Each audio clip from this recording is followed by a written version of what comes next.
नागपूरमधील वर्धा रोडवरील साई मंदिरात राष्ट्रीय पुरस्कार प्राप्त दिव्यांग महिला अबोली जारीत यांना दर्शनासाठी प्रवेश नाकारण्यात आला।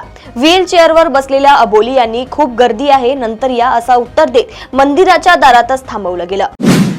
हात रिक्षाच्या अमानवीय प्रथेला आळा घालण्यासाठी सर्वोच्च न्यायालयाने हात रिक्षा बंद करून ई रिक्षांची संख्या वाढवण्याचे स्पष्ट आदेश दिले असतानाही राज्य सरकारकडून ठोस पावले उचलण्यात आलेली नाहीत। या पार्श्वभूमीवर श्रमिक रिक्षा संघटनेने 10 फेब्रुवारीपासून माथेरानमधील सर्व हात रिक्षा बंद ठेवण्याचा निर्णय घेतलाय। मुंबईतील छत्रपती शिवाजी महाराज आंतरराष्ट्रीय विमानतळाच्या टर्मिनल 2 येथे सध्या 14 hybrid self bag drop counter कार्यरत असून 2028 पर्यंत उर्वरित 212 काउंटर हायब्रिड पद्धतीने कार्यान्वित करण्यात येणार आहेत। सायबर व डिजिटल फसवणुकीच्या वाढत्या संघटनांमुळे आरबीआयने ग्राहकांच्या आर्थिक सुरक्षेसाठी नवे उपाय सुचवले असून सायबर फसवणूक झालेल्या ग्राहकांना आयुष्यात एकदाच कमाल 25,000 रुपयांपर्यंत भरपाई देण्याचा प्रस्ताव विचाराधीन असल्याची माहिती गव्हर्नर संजय मल्होत्रा यांनी दिली आहे।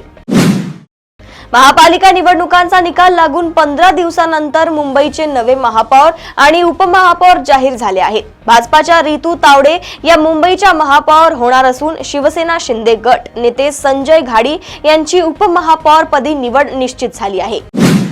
ई केवायसी प्रक्रियेतील त्रुटींमुळे लाडकी बहीण योजनेच्या अनेक लाभार्थी महिलांचे 3 महिन्यांचे 1500 रुपयांचे हप्ते अडकले होते।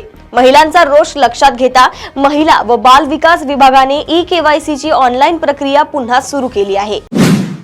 बारामती येथील कथित विमान अपघाताच्या चौकशी अहवालानंतर राष्ट्रवादी काँग्रेसचे आमदार अमोल मिटकरी यांनी तीव्र नाराजी व्यक्त केली आहे। अजित पवार सामान्य व्यक्ती नव्हते, महाराष्ट्राला ठोस पुरावे हवेत असे म्हणत त्यांनी चौकशीला थातुरमातुर ठरवले आहे।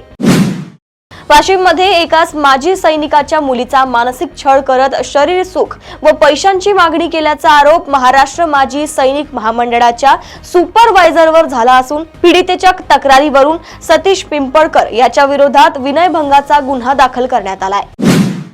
राज्यात पोलीस भरती जाहीर झाली असून प्रत्यक्ष भरती प्रक्रिया 16 फेब्रुवारी पासून सुरू होणार आहे।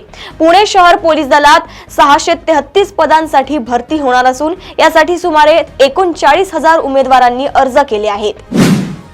भंडारदरा धरणाच्या कालवा पाणी वापर प्रकरणी नादुरुस्त SWF पाणी मापक यंत्रणेबाबत राज्य सरकारला नव्याने सविस्तर शपथपत्र सादर करण्याचे आदेश औरंगाबाद खंडपीठाने दिले असून पुढील सुनवाई 25 फेब्रुवारीला होणार आहे। प्रदेशातील अशाच टॉप 10 बातम्या मी साक्षी आपल्यापर्यंत पोहोचवत राहणार। तोपर्यंत बघत रहा देशोन्नती। नमस्कार।